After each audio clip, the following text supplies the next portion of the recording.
अस्सलाम वालेकुम प्यारे बच्चों, आज हम शुरू करेंगे उर्दू की दुआ। तो बच्चों सुनो और मेरे साथ दोहराओ।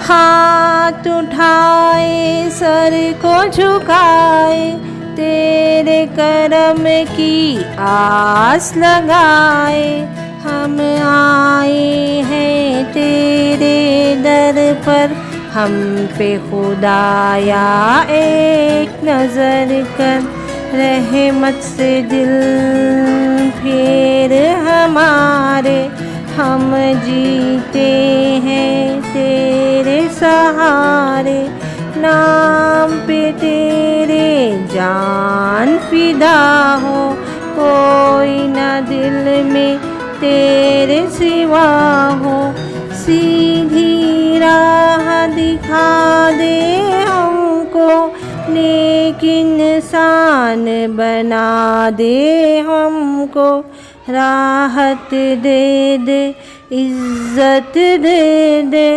इल्म हुनर की दौलत दे दे, हाथ उठाए सर को झुकाए, तेरे करम की आस लगाए।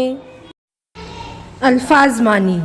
करम मेहरबानी, आस उम्मीद, दर दरवाज़ा, फ़िदा कुर्बान, राहत खुशी।